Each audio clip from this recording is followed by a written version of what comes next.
Welcome to a special edition of the Down Under Stormtrooper. If you love prop making or hearing behind the scenes stories from some of your favourite Hollywood films like Avatar, the Hobbit trilogy, or maybe even Yogi Bear, then you're going to love this episode. A couple of weeks ago I got to interview Dean Knowsley.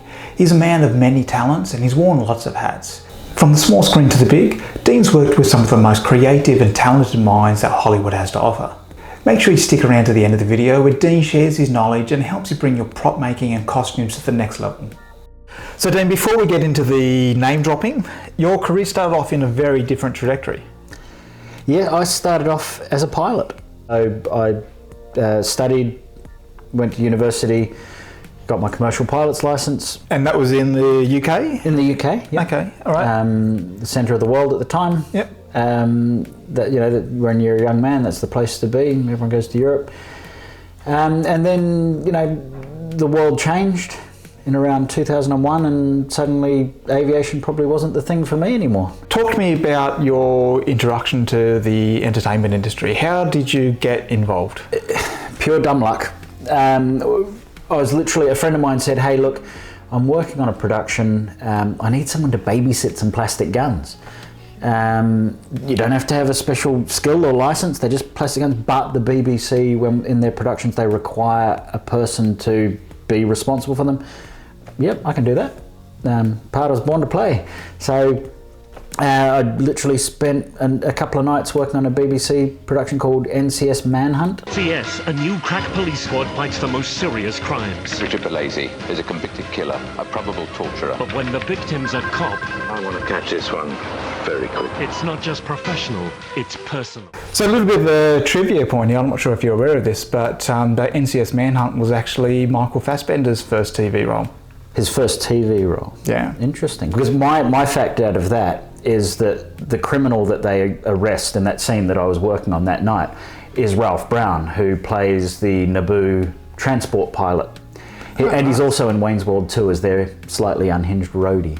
So you spent about 5 years or so being an armourer? Yep, so moving up, I was very fortunate to receive the on-the-job training and move up and progressively move up as an armourer to end up becoming a head armourer on productions, and that involved the handling of live firearms and on set. Okay, and so how did you start tipping your toes into acting?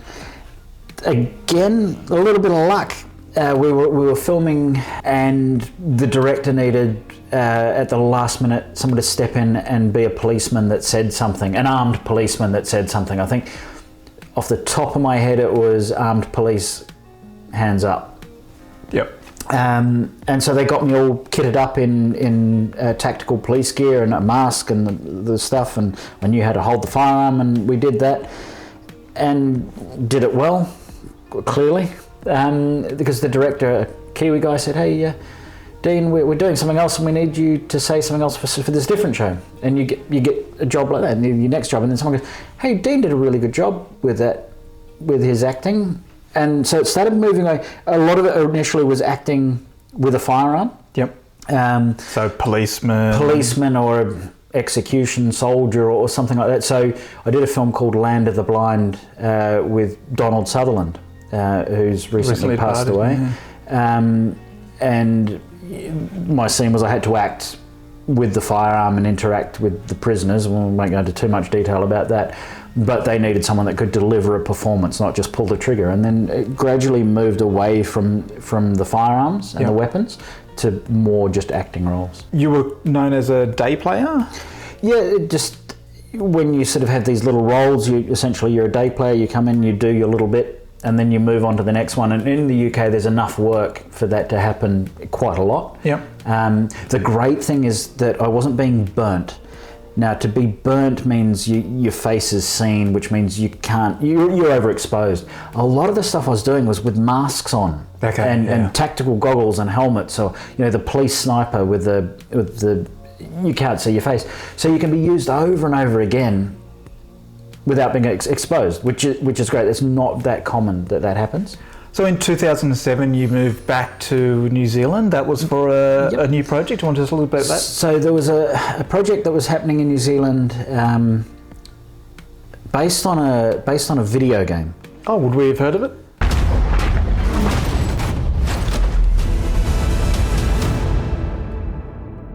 I don't know. It's not. I don't think it's a very popular video game. I don't think it did very well. It's called Halo or something. No one's ever heard of it. But they made this. They were going to make a film adaptation of Halo. And that was Neil Blomkamp from District 9. From District 9, of District 9 fame. So, he'd been living in New Zealand for about 2 years writing the script for the Halo, and the production had they'd started ramping things up. I know they'd built the Warthog vehicle, which is on display at Weta, and you can have a look at it. It's amazing, by the way. So what was your role for Halo? What was that going to be? So I was going to be hopefully the Pelican pilot. The Pelican's a dropship kind of spaceship like that. Yeah. So my aviation background, that was kind of good segue into acting as a pilot, and I could, hey, it's the part I was born to play, kind of thing. So unfortunately, that film collapsed. Yeah, and this happens more often than you'd think. The studios, from my understanding, the studios between Microsoft and Universal, there was some butting of heads in terms of the arrangements, and the project got canned. And a couple of things came out of that. Neil Blomkamp had been in New Zealand for 2 years writing the script, and all of a sudden he doesn't have a job. Mm. And I'm pretty sure Sir Peter Jackson reached out to him and said, "Hey Neil, have you got any other ideas for any other films?" And he said, "Well, actually, I've got this idea about these aliens in South Africa, and I can." And that's how District 9, that was the genesis of District 9, because it worked on that. But pretty much as Halo was sort of dropping off, a new production sort of pretty much jumped in and ramped up straight away. When a major piece of work that you were expecting that you'd be on the job for a couple of weeks or months or whatever to that was going to support you and family and your lifestyle, what do you do when that is upheaved? What? So pretty much you spend 3 days crying and thinking about how am I going to pay the bills. You need to have strings to your bow. The film industry is generally fairly inconsistent. Yep. Only a very few lucky people have consistent income from working in films. It's feast or famine for most people. So you have to have other strings to your bow. So for myself, it was IT consulting or aviation consulting or handyman jobs. That cliche of waiting tables. It's real because you still have to make money to live. Yep. And the film work might not be happening at that moment. So you have to have something to fall back on. So you did a little bit of prop building during that period? A little bit of prop building. I've always been creative and things like that. So I ended up working for a company called Westside Studios. That's an example there of, we did a road safety campaign about crossing the road with your mobile phone. So we built that.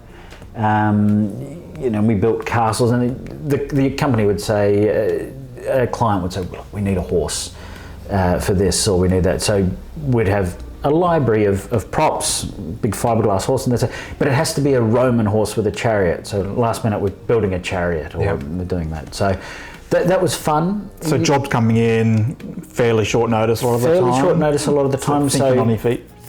Thinking on your feet, using initiative, getting a bit clever with what could be repurposed. Then your next opportunity came up with something called Project 880. Do you want to tell us a little bit about that? So Project 880, when I found out the director was James Cameron, I was like, oh, hang on a second.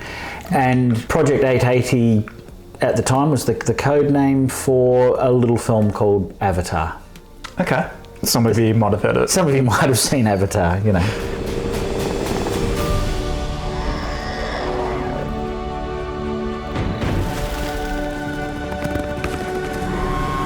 So what was your role for Avatar? So I was brought on board as as one of the SecOps officers and as a Samson pilot, so that's a Samson. It's an Aerospatiale SA2 Samson medium utility space helicopter. And I guess you were fairly well experienced to be able to fly one of those because of your piloting skills. Yeah.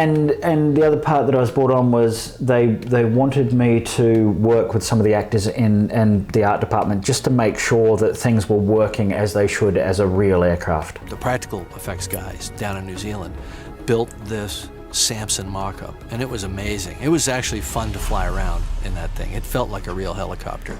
You know, I told him to be as truthful to real helicopter controls as he could be. He actually got real helicopter controls and put them in. And as a helicopter pilot, it was great to sit in that cockpit and just work the collective and the cyclic and see the pedals working properly and all that. You felt like you could fly that thing. You felt like it could just take off. So I guess one of the great things out of your experience with Avatar, you were able to influence the way they shot the Samson.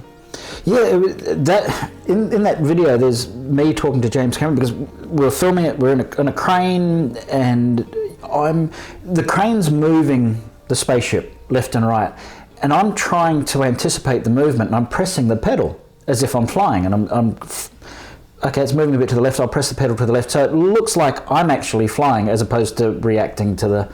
It's subtle, but it worked. And next minute, there's cut.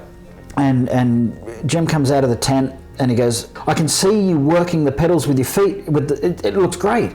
So we're just taking the glass out of the cockpit because the reflections are actually, we're not seeing enough of it. We want to see that. I want to see it working. So they took the glass out and they said, we'll put it in post, in digital. Put some glass in there. And we reshot it. You know, the camera was right down there on my feet. Unfortunately for me, the director, as his prerogative, he went back and shot that exact same thing with Michelle Rodriguez, the lead helicopter pilot.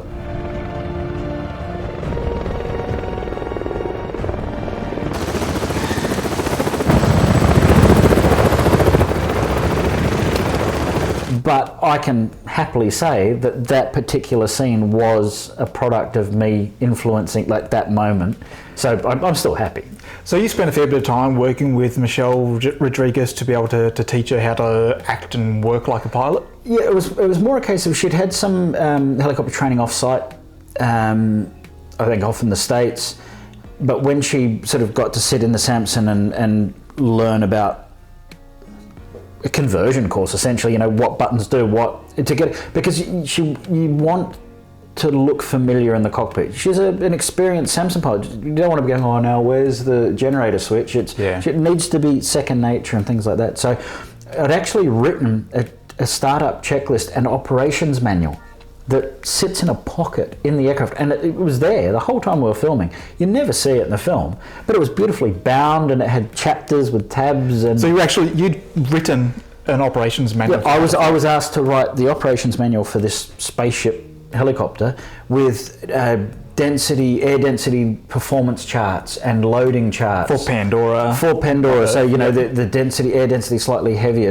and that sort of thing, and performance charts and graphs, and it had to be, you know, something physical that was sitting in the aircraft. So the production itself started quite early, with the filming there, and you were working with green screen all around you. So what was that like? It can be a challenge because normally when you're acting, you're reacting. Yeah. And you're reacting to a stimulus from people you're acting against or what's going on in the environment. But because anything that's not human in the Avatar movies was all done digitally. Okay. So there was nothing to react to. It was a guy with a stick and a tennis ball, and he'd say, that's your eye line. That's what you're looking at. So if you're chasing a Banshee with a Na'vi on it, that's what you're chasing. And so the gunner's following that and the pilot's following that with their eyes. And if it goes up, everyone looks up at the same time, and it helps the illusion.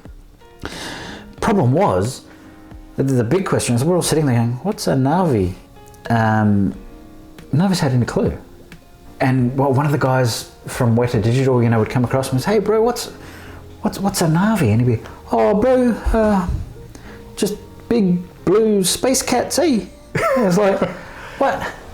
So when's the first time you actually got to see what these look like? You're reacting to tennis balls on poles. It was a little bit later. It was probably about 6 months in. We were a bit lucky, and we all got to go and visit the pod, which was this shipping container that had been set up as a 2-man cinema for the director to review the 3D footage and see 3D footage that was being produced.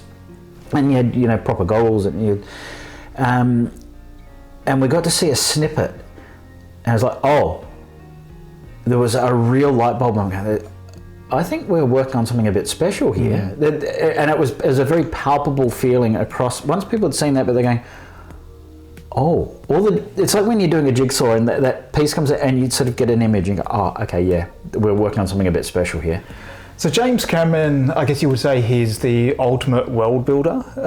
Let's talk a little bit about that and immersive storytelling. The trick is, and this is, why James Cameron's very, very good at what he does, is if you're emotionally invested in the character and you believe them, then you start caring about what happens to them in the story, and that story has a greater impact on you, and therefore it's what sucks you into the film. And if you start caring about the characters, the more you like the film.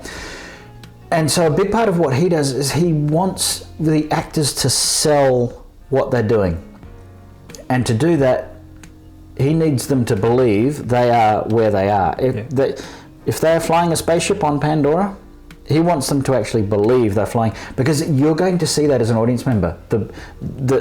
It's so natural that they're just doing that you believe it and you get sucked in. And that even extended to the sets for Hell's Gate? You want to maintain the illusion that these guys have been living there for 8 years, that this is part of their daily life. The coffee machine works.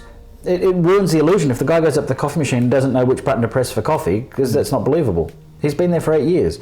The vending machines work. The swipe cards. You need swipe cards to open doors. There's water running in pipes. To sell to the actor, So we actually had water running through the pipes that you would never know watching the film. It's to get people sucked, to get the best performance out of the actors, to suck them in, to then sell it to you. So your project after Avatar, which would have been phenomenal, what was the next project that you launched into? Immediately after that was a film called Yogi Bear. Something a little bit different? It's a bit different, but it was a lot of fun. I was very lucky that I was cast with my best friend at the time. He and I both got cast in the same movie, so essentially it was, hanging out with your best mate in Auckland, all expenses paid, in the Hilton while they were filming. It was great. So that's Hayden and I on set. We're in a forest probably about 2 hours north of Auckland in New Zealand there, and it was good fun. So I guess Yogi Bear led to, your next pretty amazing opportunity? Yeah, so just out of, again, and a lot of this is luck, the second assistant director on Yogi Bear happened to be one of the people that was casting for the Hobbit movies, but for casting specific things for the Hobbit movies. And one of those things was a stand-in role for the Hobbit movies. So stand-ins, actors have a very limited time on set. They contractually, they have makeup, and that chews into that time. Yeah. So they're not always available for filming. So to try and maximise the time, they'll get a stand-in when the actual actor's not needed. So while the lighting's getting set up, while the director of photography is getting the shot lined up, he wants to see the lighting on the face, they will get a similar looking, similar height stand-in. Yep. To get everything right, then they bring the performance actors in. So where would we have seen you in some, what were some of those roles? A lot of the times off camera, but sometimes you'll see me, my foot steps on a map and it reveals a map. Sometimes I'm in Lake Town as a person, like doing a very specified piece of action that they wanted, or a hand turning a key, or I'm an elf that tells Tariel that the cells are empty. It's the back of my head, yep. But I'm still acting and performing there, and it's day in, day out. And we go past this whole line of villagers that were all standing on platforms to make us look smaller. And of course, there were women in Lake Town. But weirdly, there were no women on that day. There were just men dressed as women. Well, at about 6 p.m. yesterday evening, as we wrapped, I was informed that I would have to shave and that they required me to dress as a woman to balance the male to female ratio in the extras. If Peter asked me to be a woman, I'll be a woman. Stand-ins aren't just being somebody's hand or somebody's foot for a shot or the shoulder shot. Stand-ins are very much in the thick of it.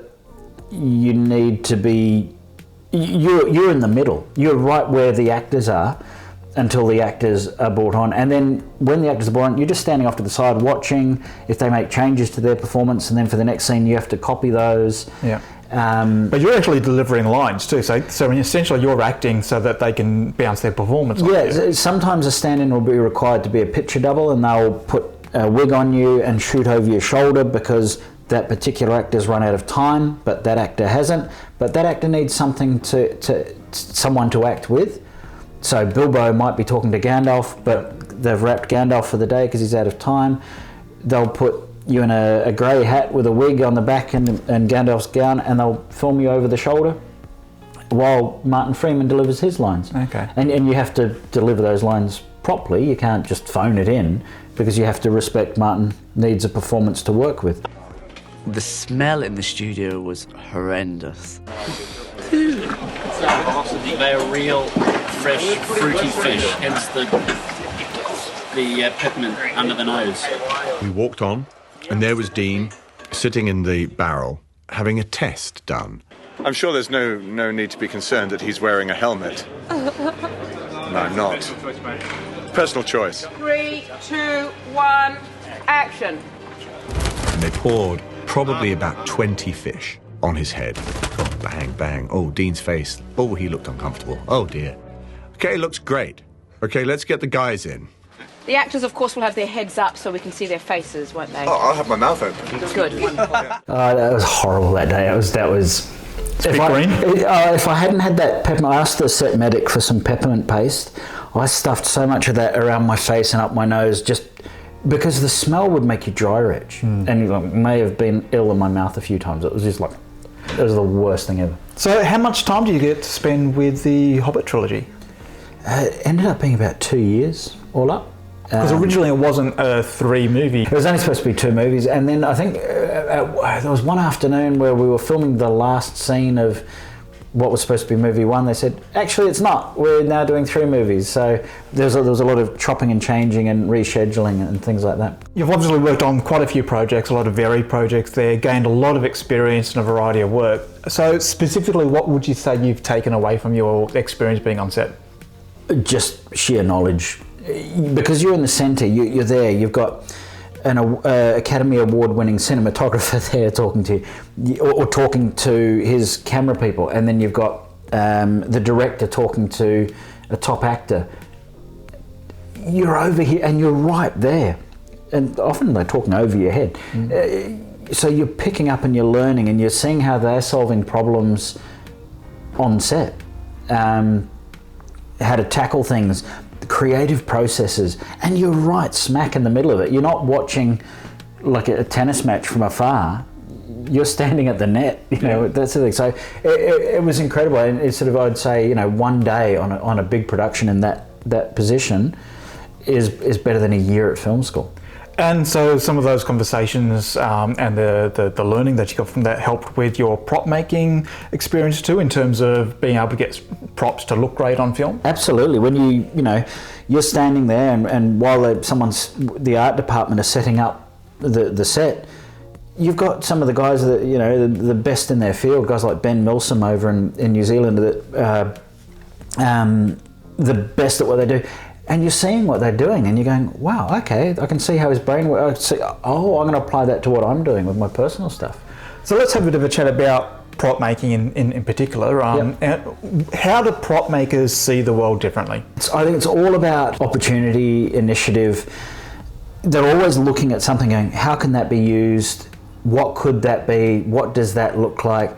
And they're always sort of thinking, where have I seen that piece? Always hoarding things going, that could be useful later on for something. I need a midichlorian count. The reading is off the chart. Over 20,000. Even Master Yoda doesn't have a midichlorian count that high. No Jedi has. This is a comlink from the Phantom Menace. And it's literally a Gillette lady razor, sprayed silver with a few little bits and pieces added to it to make it look a bit spacey. We've got it's a good one from June. The laundry wastewater connector. attached to a helmet to make it look like, breathing apparatus. Personal favourite of mine, this is the Colonial Marines APC from Aliens. It's just an airport tug from Heathrow that had been bought in an auction, and they've attached a guy called Joss Williams over in the UK, built that up, added bits and pieces, and all of a sudden it's a spacey armoured Marines armoured personnel carrier. So what are the considerations that prop builders make when they're building pieces for films? They'll get given a brief, and the brief will be is it a hero?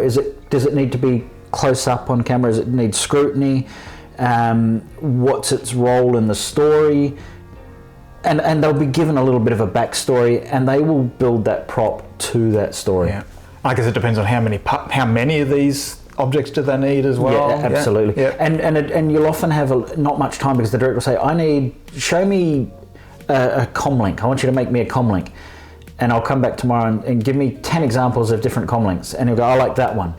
I need 50 of those by tomorrow morning, sort of thing. You go, so you don't want to make something that's too hard to reproduce. Let's talk about some of these guidelines. Yep. So quick, your timelines are often, hey, we're shooting this tomorrow, we've decided we need a laser gun, make me a laser gun. Make me 5 laser guns, different laser guns, and I'll pick one that I like. So it's got to be done quickly. Yep. Cheap.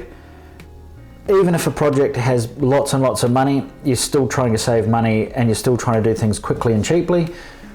So you're not going to spend hundreds of thousands of dollars building a laser gun that's going to be seen off in the background. So it's got to be cheap and available. This might come as a bit of a surprise to them, but films are filmed on planet Earth, so everything you see on camera has to be sourced from planet Earth. It's not, these are everyday items that are spray painted to look like something else. So it has to be available, and it has to be in that availability has to be reproducible. If I turn around to you and say, Paul, tomorrow I need 40 of those laser guns, please.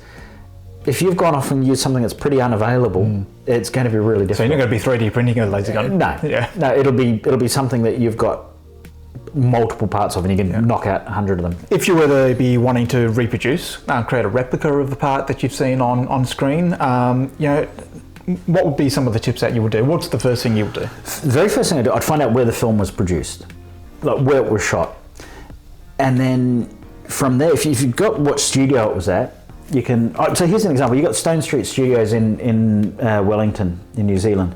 And around Stone Street Studios, you can see there's a super cheap auto, there's a J car, there's a Mitre 10, or Bunnings type thing. I can guarantee you that most of the things that we used to build the props for that movie were purchased at one of those places. Okay. And what if you're looking at scratch build? What would be some of the sources that you're looking at? So, everyday objects. You'd be surprised as to what everyday objects can be turned into something amazing with a coat of paint and some little bits and pieces attached to it. Yeah. There's nothing. It had to have come from somewhere. So yeah, if you're scratch building, just look at everyday objects and how they go together, and you can come dumpster diving, upcycling, e-waste. You'd be surprised we can get props. So let's have a bit of a deep dive about how that approach applies to a real world example. So you've got a sand trooper costume that you've built to join the 501st Legion.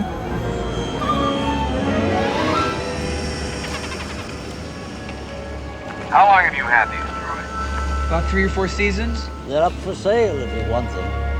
Let me see your identification. You don't need to see his identification. So this is an Imperial Sand Trooper backpack. A reproduction, of course, not an original. I'm a lucky man, but not that lucky to get my mitts on one of those. Just parts that are readily available, or that were readily available in England in 1977, they've tacked it on. We've got some expended Winchester 12 gauge shotgun shells with some little wires poking out. They look a bit spacey. Behind here you've got some seed trays that were available from gardening shops attached together. This is actually a siphon from a toilet. Wow, like a common UK toilet. Yep. It was a piece, you know, that you can see the thread there. It's the siphon. It's a Shire's siphon piece that you could get from a plumbing store. Trying to find one now, not enough money on the planet to try and find one because they're just impossible. You know, the radio is a Sonic's Victory 75. That was the brand name, and they've just spray painted it black. You've got your Stinger at the bottom. This is called a Stinger. Is a canteen, a water bottle canteen, where they've just chopped the end off and stuck a pipe in it because it looks a bit spacey. Yep. You know, just bottles, standard plastic bottles, and again, just painted and attached. I reckon this is probably my favourite part. So the radar dish on the bottom of the mortar tube, it's the inside section of a Tupperware lid. So when we look at this backpack and you put your head in the mindset of the prop makers at the time in 1977, so the parts here, they're all quick. So, you know, they were able to get access to them. Yep. They were able to knock it up nice and quickly. The parts there were available. They could go out to a local store. Tupperware was available at the time. And they're not expensive. Now, again, so the director goes, hey, I've got 6 of those stormtroopers. I need 6 of these. They had to be able to reproduce it. And the thing is, they were so quick and cheap, and I'm not going to say nasty, but quick and cheap and nasty, that you can even see in the final film, the duct tape, as they were falling apart when they were filming it, they were doing repairs on the spot because they were chucked together really quickly for very little money. You can see on camera the duct tape holding the seed trays together because the things were falling apart in the desert and things like that. So, yeah, I mean, if you retain that philosophy when you're building your props, in terms of sourcing the parts, you'll have quite a lot of success. So the thing I really like about the guidelines for prop building is that it scales to larger props as well. So let's talk about one of your passion projects. This is my descent into madness personal project. But look, I always wanted a car from the movies. You know, the Ghostbusters Ectomobile or the DeLorean time machine or the Batmobile. And then when it came to finally embarking on the project, I thought, well, hang on, there are DeLoreans out there, you know, they've been done. There are Batmobiles. What hasn't been done, and is most importantly achievable, was a gun truck from District 9, the movie District 9. So I thought, hey, how hard can this be? I just need to find the right model Hilux, and the rest, you know, they knocked the originals together in a couple of weeks, won't be too hard.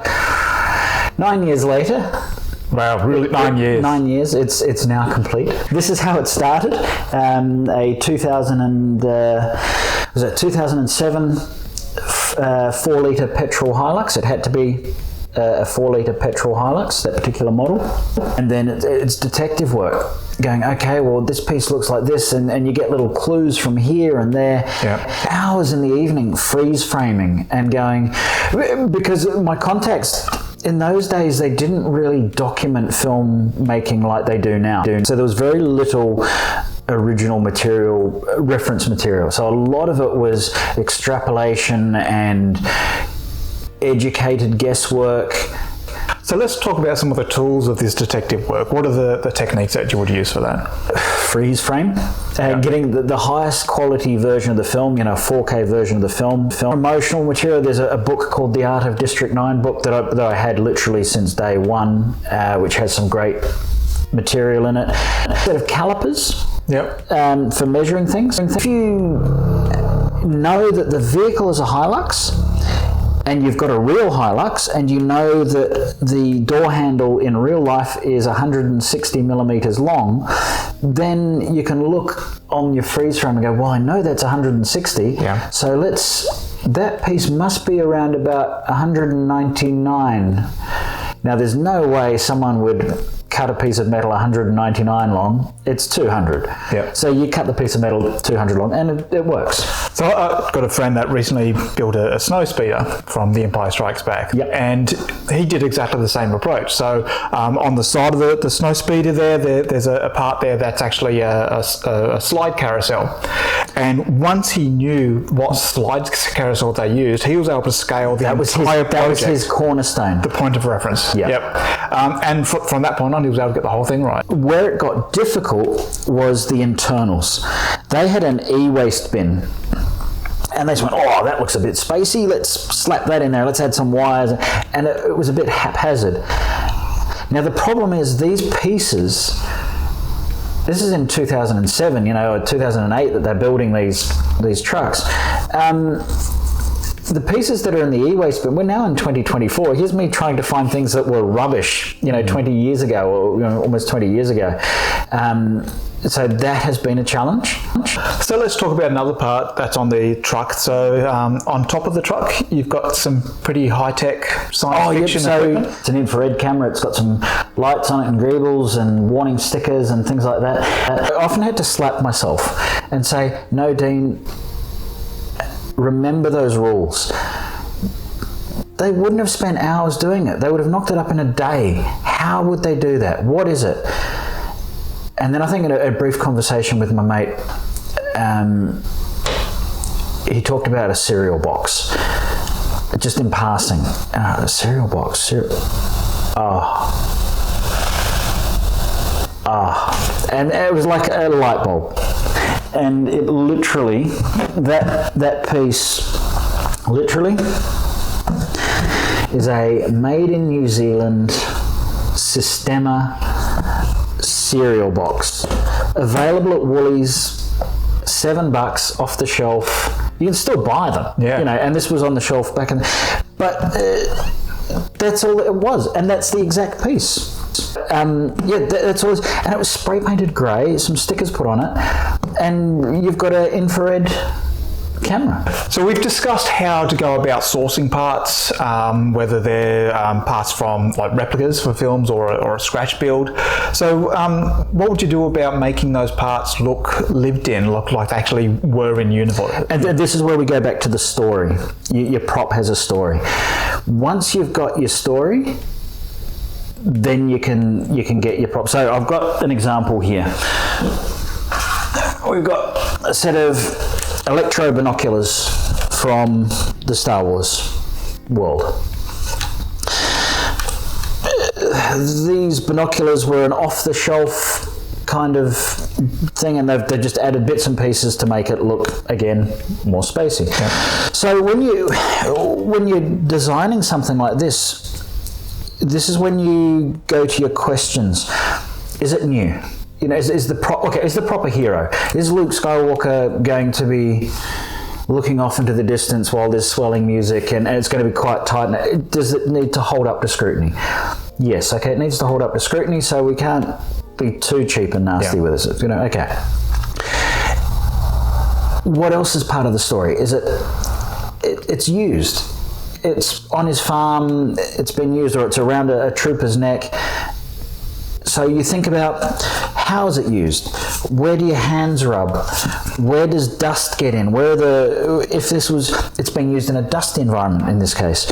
Where does the dust sit? So you can start thinking about, when you're weathering it, where would dust gather? Yeah. Where's hard? If you were to wipe this, where would you miss?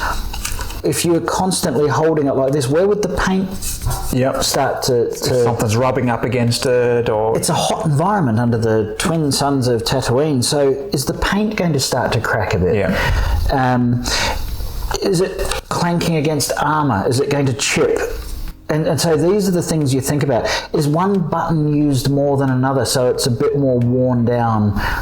Is the number faded, for example? Or how does that prop interact in that world? Because the prop is part of selling that story, selling the movie to the audience.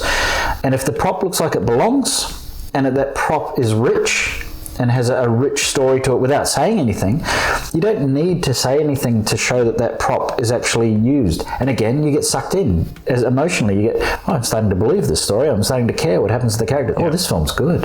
And of course, when it doesn't work, you're breaking the illusion, right? Absolutely. And I think there's some pretty famous examples that have gone onto screen and come to like your TV screens or the movie screens. It doesn't take much to break the illusion. The best example I can think of is Dunkirk, the Christopher Nolan film. And there's a particular scene where there's probably 100 or so British soldiers awaiting evacuation.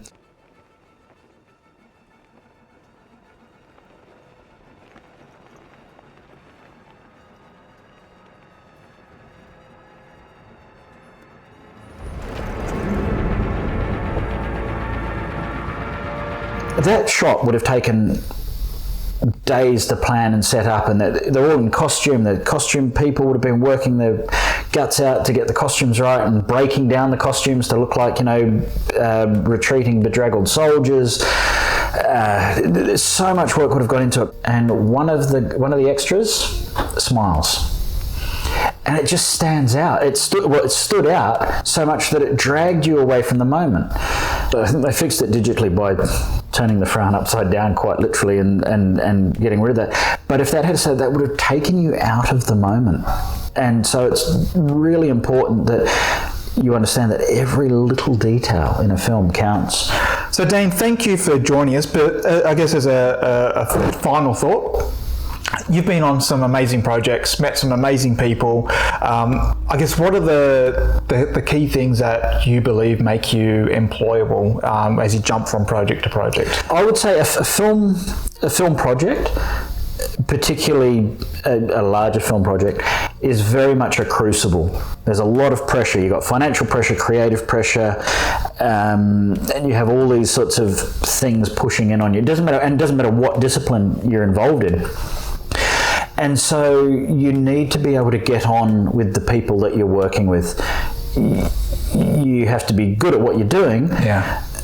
But you have to possess a certain sort of attitude and personality to get on with people when the chips are down. So you can't be overly domineering and hard to work with, because you're living in everyone's pockets for 6 months, 12 months, 2 years.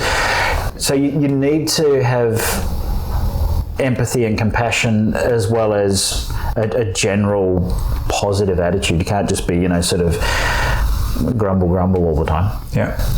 Well, thank you very much for joining us, Dean. It's been lovely talking to you. You're welcome. And if people want to follow you in your adventures, where's the best place for them to catch you?